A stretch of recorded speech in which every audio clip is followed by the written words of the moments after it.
Baik, saya coba sharing filenya dulu. Oke, sudah terlihat di layar? Sudah, Kak. Oke ya, baik. Ini adalah pemeriksaan dan penggunaan SCPA. SCPA adalah suatu peralatan bantu yang memungkinkan kita bisa masuk dan bekerja di suatu lokasi atau tempat yang beracun atau berbahaya di saat bernafas dengan waktu yang sudah ditetapkan berdasarkan kapasitas dari tabung yang kita bawa. Ya. Atau bisa juga SCPA yang model terbaru dari sekarang itu bisa tersambungkan dengan airline system atau dengan airline dari kompresor udara pernapasan. Ya, dengan airline. Jadi ketika SCBA disambungkan dengan airline system, maka udaranya itu berasal dari airline kompresor, bukan dari tabungnya. Tapi ketika sambungan dari airline itu kita lepas, terus kemudian kita buka master valve-nya yang berada pada SCBA itu, maka udaranya dari tabung itu. Jadi ada dua fungsi ya, atau multiple fungsi. Itu pada SCBA yang model-model yang sekarang. Jadi ada sambungan lagi untuk langsung ke airline sistemnya atau dari kompresornya. Oke, berikutnya ini adalah komponen-komponen SCBA itu sendiri. Yang pertama ini adalah papan atau backplate. Ya, backplate itu adalah tempat tatakan punggung dari SCBA itu sendiri. Terus berikutnya ini adalah tali penyandang atau wisband, ya, atau bisa juga ini namanya adalah shoulder strap. Ini adalah shoulder strap yang saya tunjukkan di kursor. Itu nempel di pundak atau bahu kita, shoulder kita. Kemudian ini adalah penunjuk tekanan atau pressure gauge-nya, ya, pressure gauge-nya. Ini adalah penutup wajah atau full face maskernya. Ini yang warna biru adalah LDV-nya atau lung demand valve. Pre-use inspection atau sebelum digunakan, ya, yang pertama pastikan kita mengecek kondisi dari tabungnya, apakah terdapat penyok atau sisa kerusakan pada bodinya. Kalau kita lihat di sini adalah tekanannya 200 bar, ya. Bahannya kalau sepintas kita lihat ini bahannya dari komposit fiber. Bahannya dari komposit fiber. Terus kondisi selangnya tidak retak dan juga tidak aus atau tidak ada keretakan dan juga tidak ada korosi di bagian koneksi ke pressure reducernya. Pressure reducernya. Ini pressure reducernya ada di sini. Ini adalah master valve-nya. Ini adalah kapasitas tabung silinder dan rata-rata pemakaian secara normal, secara normalnya. 150 bar sekitaran 30 menit, 200 bar sekitaran 45 menit, dan 300 bar adalah sekitaran 60 menit. Itu semua juga tergantung dari kondisi pemakainya, apakah boros ataukah dalam keadaan bekerja berat ataukah dalam keadaan panik. Itu semua juga mempengaruhi pemakaian waktu dari SCBA itu sendiri. Oke, berikutnya pastikan tidak ada kerusakan di backplate atau tatakan punggung SCBA ini. Ya, talinya tidak terpotong ataupun terbakar. Kondisi talinya termasuk strap atau tali pengikatnya ini kondisinya juga kondisi bagus ya, tidak pecah. Artinya bisa dilakukan untuk pengikatan. Ini juga shoulder strap-nya, strap ini juga harus dicek apakah berkarat atau tidak. Kemungkinan kalau sudah lama tidak dipakai, ini akan berkarat dan kemudian akan seperti agak seret atau tidak longgar ketika untuk dipakai untuk menarik. Oke, berikutnya ini adalah kondisi maskernya. Ya, pastikan kondisi maskernya ini adalah kondisi bersih, tidak terdapat semacam sarang laba-laba atau kotoran yang lain yang mempengaruhi pandangan kita. Dan LDV-nya juga kita harus cek tidak ada korosi pada sambungan koneksinya ini dari bahan aluminium ini. Terus ini adalah LDV untuk kita, jadi kalau kita tekan ke bawah ini akan terlepas, akan terlepas. Terus pada bagian ini yang saya tunjukkan di dekat ibu jari, ini ada tombol. Kalau kita pencet tombolnya, maka suplai udaranya akan berhenti. Ya, suplai udaranya akan berhenti. Demikian juga kalau master valve-nya setelah kita buka, master valve-nya lalu kita tutup, ini tempat untuk merilis pressure-nya.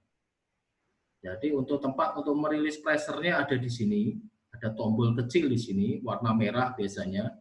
Ketika master valve itu sudah ditutup, kita untuk merilis pressure atau membuang sisa tekanan yang berada di nozzle-nya atau amblas pressure-nya, ini kita tinggal mencet tombol ini, kemudian kita buka LDV-nya, maka tekanan yang berada di dalam nozzle-nya itu akan sudah teramblas atau terbuang.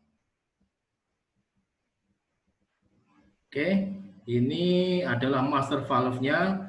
Kalau membuka itu adalah CW atau clockwise, searah jarum jam. Searah jarum jam ini adalah kita berada tepat di sisi sebelah ini menghadap ke master valve. Jadi kalau kita buka master valve-nya itu adalah kita berdiri di depan master valve dan kita putar searah jarum jam atau clockwise. Kalau untuk menutupnya bagaimana? Kita menutupnya itu adalah CCW atau counter clockwise. Counter clockwise.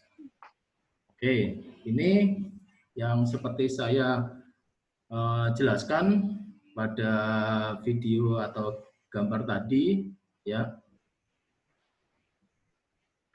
Ini adalah pressure gauge atau pressure indikatornya. Pressure gauge atau pressure indikatornya. 0 sampai 50 bar itu adalah itu adalah safety margin. 0 sampai 50 bar itu adalah batas safety margin. 50 sampai ke tekanan penuh, misalnya adalah 300 bar, itu adalah working duration. Dan full duration adalah tekanan penuh sampai ke tekanan 0. Jadi ada 3 istilah, safety margin, working duration, dan full duration. Ya. Oke, berikutnya sebelum kita downing atau sebelum kita pakai, ya kan, kita cek kondisi di dalam masker tersebut, termasuk di dalam filternya, apakah ada kotoran ataupun bekas makanan, atau ini kalau kita jarang membersihkan, ini biasanya sering terdapat semut, ya. Benar semut ataupun sarang laba-laba. Ini adalah teknik memakai SCBA dengan metode over the head atau dari sisi atas kepala kita, over the head dari sisi atas kepala kita. Jadi kalau over the head ini sebenarnya sudah tidak dianjurkan, khususnya untuk orang yang memiliki postur lebih pendek, ya. Karena apa? Ketika dari tinggi, dari atas kepala, kemudian itu dilemparkan ke belakang, bisa saja mengenai ke tulang ekor kita. Nah, bagaimana Pak supaya amannya? Supaya amannya adalah memakai dari sisi kiri tubuh kita atau dengan metode cross the arm atau melewati sisi samping tubuh kita.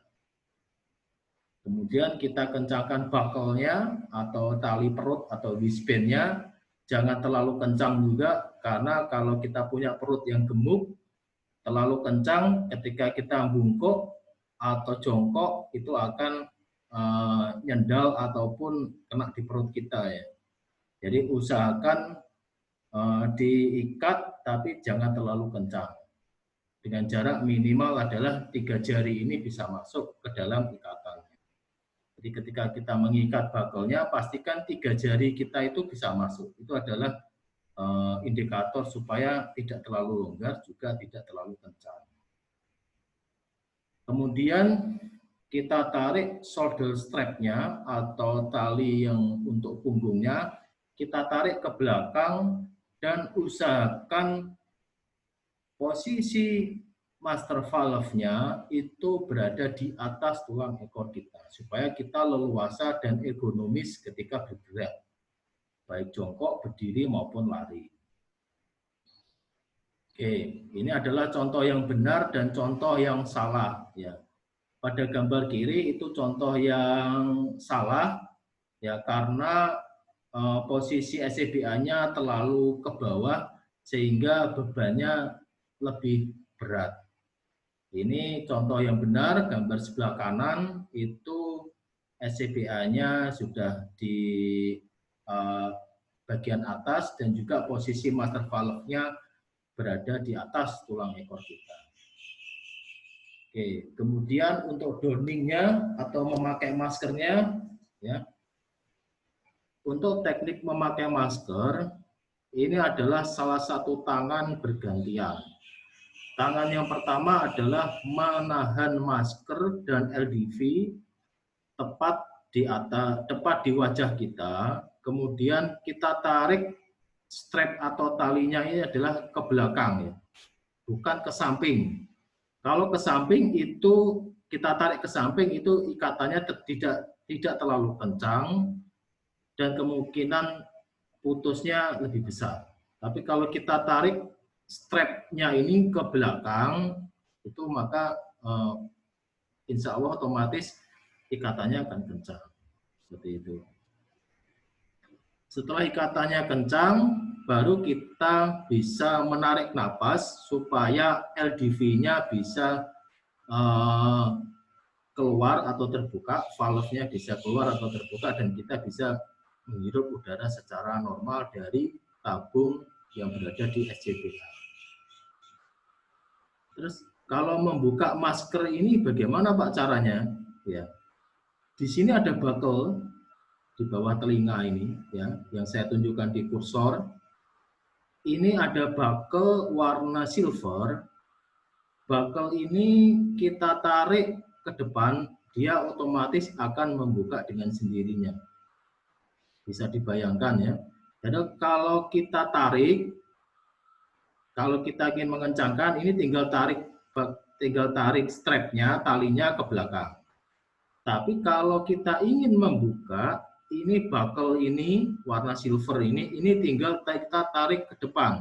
Dia akan otomatis longgar dengan sendirinya. Oke ya. Nah ini adalah kita tarik ke belakang. Tarik lurus ke arah belakang kepala dan usahakan tali yang di bawah ini adalah berada di bawah telinga kita.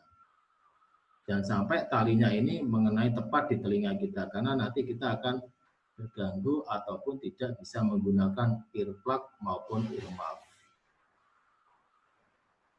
Oke, ini kita tarik ke belakang, ya.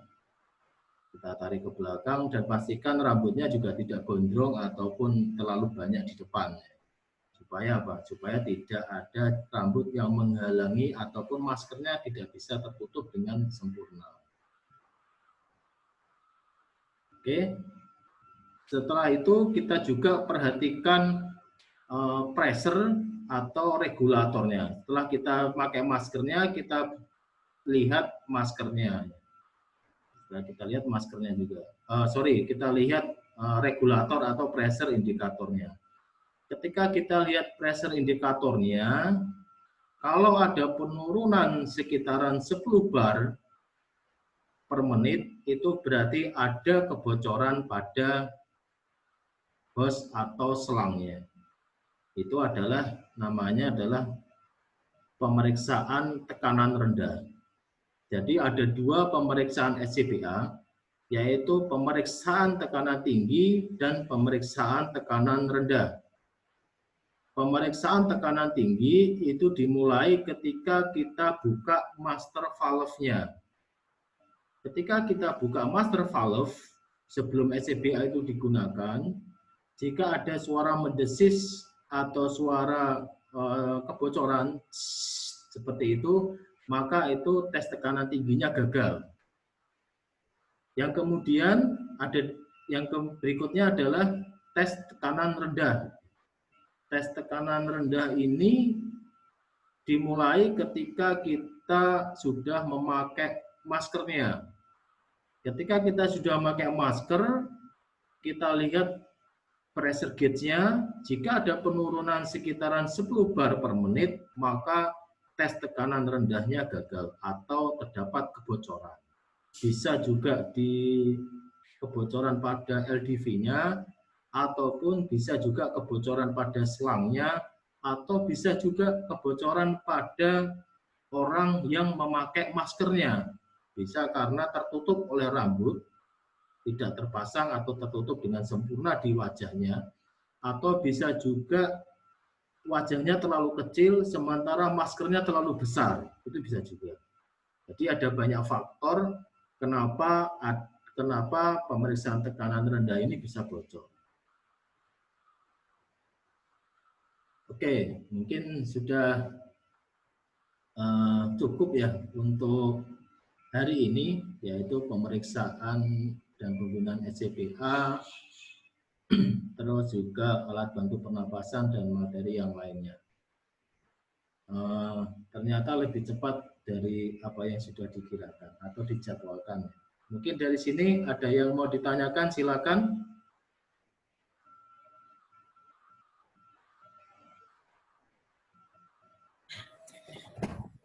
Iya Pak. Oh, Pak Rahmat Fazri, silakan.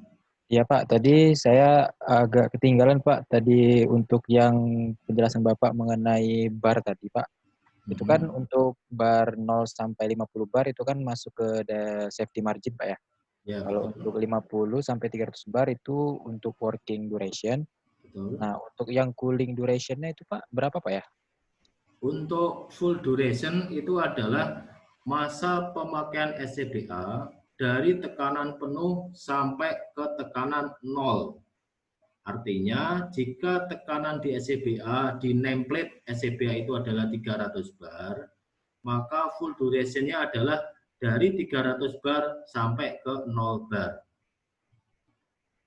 Artinya, full duration sama dengan working duration ditambah safety margin. Demikian penjelasannya Pak Rahmat Fazri. Oke Pak, baik Pak. Terima kasih Pak. Oke, buat yang lainnya Pak Yunus ataupun Pak Minsar, silakan Pak.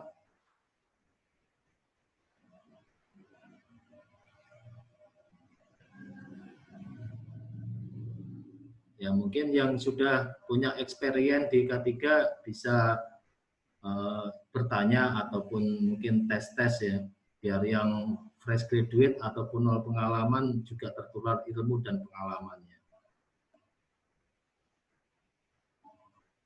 Silakan yang mungkin yang sudah experience atau sudah banyak pengalaman, silakan bertanya bebas, mungkin SCBA ataupun yang lainnya atau yang ini silakan. Untuk materi hari ini segitiga api, APAR dan sebagainya. Iya Pak, saya setuju Pak sama masukan dari Bapak. Tadi teman-teman yang sudah experience, sudah di HSE, gas Pak, cerita-cerita kita kan dari power plant gitu Pak.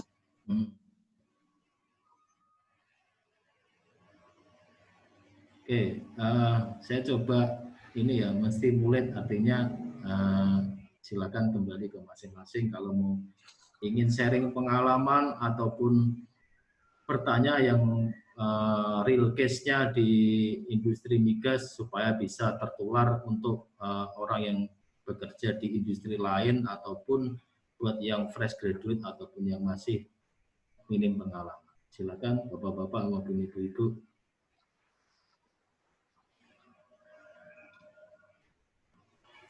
Ya, saya Alias mau nanya, Pak. Oh, silakan Pak Alias. Ini berdasarkan kasus selama kerja di site kemarin, ada satu kasus yang masih bingung. Mungkin bisa kita sharing di sini, Pak. Kemarin saya kerja di site, ada suatu insiden di mana main lift pekerja saya stuck di atas ketinggian 30 meter. Nah, itu untuk penanggulangannya tidak tercantum di dalam JSA kita. Sedangkan untuk penanggulangan yang lain tidak bisa digunakan untuk menyelamatkan pekerja kita. Sebaiknya kita ASE apa yang kita lakukan, Pak? Oke, berarti ceritanya ada pekerjaan di ketinggian, tetapi ada Ya, suatu prosedur yang terlewat, terus apa yang kita lakukan? Seperti itu ya? iya benar. Oke, baik. Yang pertama, sebelum kita membuat CSA atau permit, ada administrasi yang lebih tinggi daripada CSA dan permit itu sendiri, yaitu prosedur atau manual yang sudah ditetapkan pada perusahaan. Terlebih lagi, prosedur atau manual di perusahaan itu sudah ada keterlibatan HSE di dalamnya. Artinya begini, misalnya prosedur pekerjaan di ketinggian. Dari prosedur itu biasanya yang membuat adalah head office dari Jakarta atau head office masing-masing dari perusahaan. Prosedur ini biasanya sudah dibuat secara lengkap, termasuk juga di dalamnya adalah SOP maupun IK ataupun instruksi kerja. Kalau di di lingkup BUMN ataupun ini ada namanya TKO, TKI maupun TKPA dan juga prosedur itu sendiri. Nah, ketika di prosedur itu sudah dinyatakan bahwa prosedur bekerja di ketinggian harus memakai full body harness, memakai safe rotating line-nya atau SLR-nya atau left line-nya dan sebagainya. Tetapi ternyata di JSA itu sudah tidak tercantum atau di JSA tidak tercantum atau di JSA tidak disebutkan, maka ketika ada sesuatu apa-apapun kita bisa mengacu ke prosedur tersebut karena di prosedur itu sudah tercantum di mana untuk level administrasinya prosedur akan lebih tinggi daripada permit dan JSA tersebut. Demikian jawabannya buat Pak Yunus.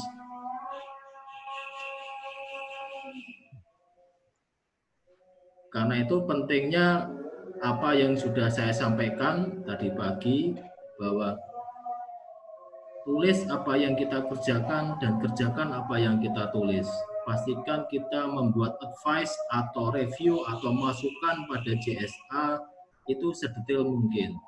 Jika terjadi suatu investigasi kecelakaan, maka itu hal pertama yang akan dilihat oleh investigatornya.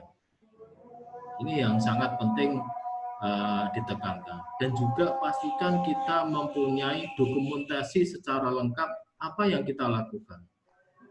Jadi jika terjadi apa-apa, kita sudah punya banyak feedback ataupun counter attack-nya. Seperti itu Pak Yunus. Iya, Pak. Oh, ini kan masalahnya trouble-nya karena main lift itu stuck, Pak. Oh, Pak Alias ya, sorry. Iya, Pak. Oh, main lift-nya stuck. Nah, terus? Iya, main lift stuck di atas ketinggian 30 meter. Nah, itu di JSA untuk penyelamatannya sendiri, rescue-nya tidak dijelaskan atau belum tercantum. Nah, si worker ini juga sudah panik karena tidak ada bantuan datang sekitar 10 menit. Akhirnya saran dari worker lain bagaimana untuk transfer pekerjanya ini main lift to main lift aja. Nah, saya ACC, akhirnya pekerja ini turunnya dari main lift ke main lift, tapi tidak tercantum dalam JSA. Itu benar atau enggak, Pak? Oke. Jika hal itu tidak tercantum dalam JSA, sebenarnya apapun yang kita lakukan itu adalah salah karena tidak tercantum dalam JSA ataupun prosedur evakuasi tanggap darurat yang seharusnya. Tetapi itu bisa dijadikan dasar kita berkilah bahwa ketika emergensi darurat, hal-hal yang sekiranya bisa menyelamatkan jiwa itu kadangkala bisa dijadikan alasan yang bisa diterima dengan logis. Siapa yang bawa? Kalau ya Pak, saya ada bawa juga. Oke Pak, terima kasih untuk pencerahan. Oke, baik, gitu ya ada kan? yang ditanyakan, silakan. Tahu Virgo gitu. Oke, Pak Virgo mungkin bisa di-mute Pak Virgo. Ya ini udah sebagai Pak Virgo mungkin bisa di-mute. ya Pak. Jika tidak bertanya mungkin bisa di-mute Pak Virgo biar tidak terdengar suara yang. Maaf Pak. Silakan jika ada yang lain yang ditanyakan.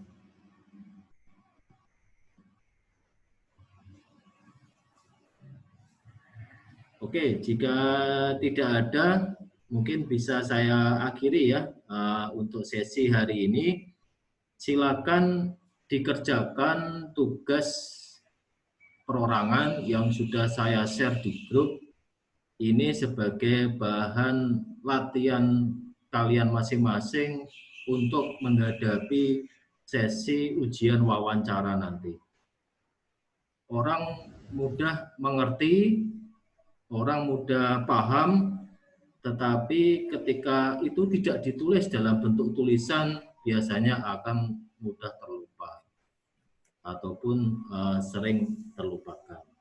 Jadi saran saya, tugas perseorangan yang sudah saya sampaikan di grup, minta tolong ditulis dengan tulisan tangan supaya lebih mudah mengerti dan diingat dan juga tidak gugup saat nanti ujian interview K3 Migas. Sama saya juga ketika sudah belajar, saya juga coba suka menulis. Kenapa? Karena ketika kita menulis, kita akan lebih mudah mengingat apa yang sudah kita pahami, apalagi jika kita sering sampaikan di forum-forum ataupun kita coaching dan teaching ke orang, maka itu akan lebih mudah diingat lagi di pemahaman kita. Oke, terima kasih. Saya kembalikan ke Mbak Nurma. Oke, baik. Ya, terima kasih banyak kepada Pak Rahmat Budianto atas penyampaian untuk di hari pertama ini dari pukul 8 sampai pukul 15 lebih 8 menit. Memang sudah sesuai dengan rundown kita. Semua sudah tersampaikan dengan baik dan alhamdulillah lebih menghemat waktu ya, Kak. Aturan selesai pukul 5 sore atau 17.00 waktu Indonesia Barat, tapi pukul 15 sudah selesai. Tidak apa-apa, untuk menghemat energi kita juga besok supaya bisa lebih fresh kembali, dan kuota juga bisa lebih hemat lagi untuk besok. Oke, insya Allah tadi sesi tanya jawab juga sudah langsung dibuka oleh trainer kita. Kita hari ini cukup sampai di sini. Jangan lupa untuk tugas dari trainer untuk bisa dikerjakan, karena itu juga menjadi kisi-kisi nanti ketika ada kontesan. Kemudian kami himbau lagi, besok kita mulai pukul 8 sampai